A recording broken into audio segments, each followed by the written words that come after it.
When I was younger, I used to be really into Trivial Pursuit, and sometimes I would memorize the backs of the cards so I could win. And that's how I learned some of my favorite trivia. Like, there's a name for those 3 asterisks in the book when the vibe changes. It's called a dinkus. And I also learned that Oklahoma has a state vegetable, and it's a watermelon.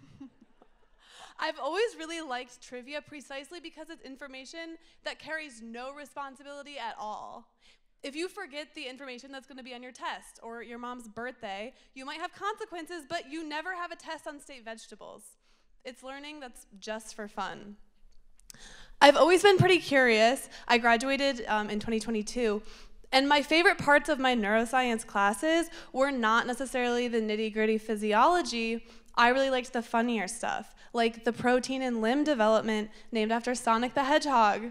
Or this bridged bicyclic molecule that looks like a Teenage Mutant Ninja Turtle. Not all of my coursework was so charming, but I tried to convince myself that everything was at least a little bit interesting. One of the best ways to make things more interesting is to learn more than you have to. My favorite place for a long time to quench my curiosity is Wikipedia, the free online encyclopedia that anyone can edit. I've been a longtime fan. I journaled about my Wikipedia reading habits when I was in 5th grade. And when classes went online in 2020, I found myself scrolling through all these Wikipedia articles and contributing. Anyone can edit the site. Some of the things I read had to do with my coursework. Like, I learned that the P in pH doesn't stand for anything. Okay. I also learned about things that had no relation to my classes. Fictional worms, non-water floods. Before I could think too long about what it would have been like to live in London when beer was flowing through the streets, I was reading about Go Blue and Beat OSU, fake towns. They don't exist, but they were put on the official Michigan map in the Ohio section at the bottom by mischievous map makers in the 70s. I started screenshotting my favorite pieces of trivia on Wikipedia, and I put them on Instagram. And that was in the early pandemic, and I'm still doing it. I posted things like the Michigan State professor who took this model kidney to Disney World to see if roller coasters help pass kidney stones. They do. Good to know. Wikipedia is created by real people. Unlike traditional publishers or other encyclopedias, it doesn't require that you're an expert in your field. This is a user whose name is Diana, who has written probably everything you know about World War II, and also P. Diddy. There are thousands of people like this. You don't have to be an expert. You just have to be able to synthesize sources and follow style guidelines. Those guidelines are strict, but not so strict that a little personality doesn't shine through sometimes. This article about the Pope Mobile, I think, has quite a bit of personality. It says, John Paul II requested that the media stop referring to the car as the Pope Mobile, saying that the term was undignified. The Pope Mobile, and then it goes on and on. I'm also a fan of the Wikipedia editor who saw this caption about a bagpiper and a penguin and decided to clarify which was the bagpiper. Thank you, very helpful. I'm a fan of the Wikipedia editor that submitted this photo for Vienna bread that has motion blur for some reason.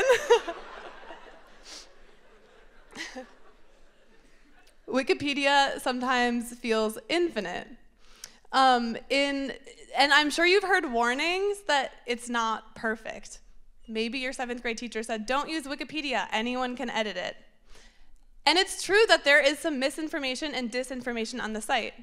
Often, it's only up for a few seconds or minutes before someone can block that IP address. But sometimes, hoaxes last longer. For example, there was an article for 10 years about an Aboriginal god called Jarito Wens. It didn't cite any sources. It should have been deleted, but it wasn't. And eventually, this information was printed in books and told in university lectures, until after 10 years, somebody realized that the article was just created by probably an Australian teenager named Jared Owens.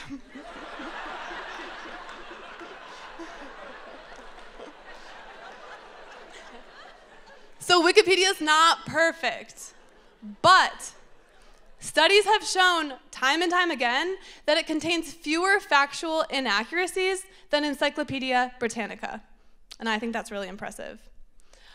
When I was in the summer of 2020, I kept posting my favorite trivia. Like physically, I was quarantined, but I was exploring the world. Things like breast-shaped hills, or this unusual chest opening. I definitely was aware that there were islands and lakes. Like, I knew that was a thing. But it had never occurred to me that there could be an island in a lake on an island. I also had never thought about the possibility of an island in a lake on an island in a lake, and I had definitely never considered the idea of an island in a lake on an island in a lake on an island. Wikipedia is just huge. It has 6.6 million articles in English alone. But it's not done. Wikipedia needs editors like you to contribute to free knowledge, whether that's small things like fixing commas or adding sources, or big things like heavy content editing or making sure people aren't using it for advertisements. There are some fun ways to contribute. This is a website called wikishootme.toolforge.org, and it shows you what landmarks nearby need photos. That's a fun way to contribute. Wikipedia should be representative of everything in the world, and you would hope that its contributors also reflected the world's population. By best estimates, the contributors are about 80% male, so there are a lot of efforts with edit-a-thons and marketing campaigns to get more people editing. I'll remind you, it's created by very normal, real people. This couple in 2008 noticed that there were no photos on the Wikipedia article for high five, so they took matters in their own hands, acting out the sequence, up high, down low, victim misses, and too slow, with finger guns. And then they added a hyperlink so you can go visit the finger gun article if you want to. I thought this was very charming when I first saw it. And so I reached out to them, I tracked them down. It turns out after they did this, they started dating, they got married, they had kids, and they agreed to recreate the photos with their kids.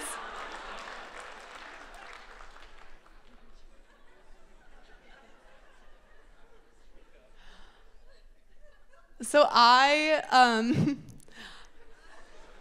people take the task of writing an encyclopedia very seriously. I said that I would get really into trivia. Some of these people will spend a long time doing very trivial things. There was a long debate on whether the caption, "guy standing sitting," was too funny for an encyclopedia. They eventually removed the caption. There was a 40,000-word discussion on whether to capitalize the I in Star Trek Into Darkness. There was an even longer discussion on whether this thing should be called corn or maize. Maize is winning, as Ann Arbor will be happy to know. So ultimately, I kind of laugh at this sort of meticulous detail, but I'm glad that people are thinking this deeply about things, especially in an era of social media filter bubbles and 24-hour news cycles when truth looks different depending on where you look. People on Wikipedia are coming together to write history in real time. I think the inner workings of an online encyclopedia are fascinating. Turns out other people do too. When I was a student here last year, I started moonlighting as a journalist, explaining how a site this big gets made by volunteers. I wrote about how after Russia invaded Ukraine, downloads of Wikipedia skyrocketed in Russia as the state was limiting free press. Wikipedia is not perfect, but clearly it's an information source that people desire. Or when the Queen died, I wrote about the Wikipedia editor that was so quick to change her article into past tense. I kept posting online, and I was getting a following, and I started leading edit-a-thons to get more people to contribute. Then I started doing comedy shows, and I was surprised to learn that, one, I thought it was fun, but also people were excited to pay money to go to a show about an encyclopedia. I'm still really drawn to useless knowledge, like Diego, the tortoise who had so much sex that he saved his species. Some applause for him, great. I'll let him know. Or I like boops in a bucket. I just like that. But I really wouldn't call it useless knowledge. I don't think I would call anything useless knowledge, because the thing about trivia is that it's an invitation to learn more about a subject. You might learn a trivia fact, and suddenly you're far more interested, and you're learning about things you never thought were interesting before. Ken Jennings once said trivia was the bait on the fishhook of education. I previously had little interest in the Romantic period of piano music, and then I learned that Franz Liszt, he had such good looks and like dramatic performances that these like girls in the 1800s in Europe were getting diagnosed with something called Liszt fever because they were such fangirls. Suddenly I'm interested in piano music history. Similarly, I didn't have a lot of interest in life in the 13th century. And then I learned about this boy named Anfim, and he was a 6-year-old, and his random birch bark drawings were preserved. And he wrote things that you would see a 6-year-old draw today, like these proclamations, like, I am a wild beast. And his stick figure drawings with too many fingers, they look like something that a 6-year-old would draw today. It reminded me that for all of history, people have always been people. Sometimes with trivia, you start somewhere random, and then you start thinking about empathy and geopolitics and who knows, science, what have you. Facts are really powerful, even fun facts. And luckily, we live at a time where information has never been easier to access, whether you're looking for fictional worms or non-water floods or more serious things like atmospheric carbon data. If nothing else, trivia reminds you that the world is huge, and it's amazing, and it's really interesting. And I don't think that's trivial at all. Thank you.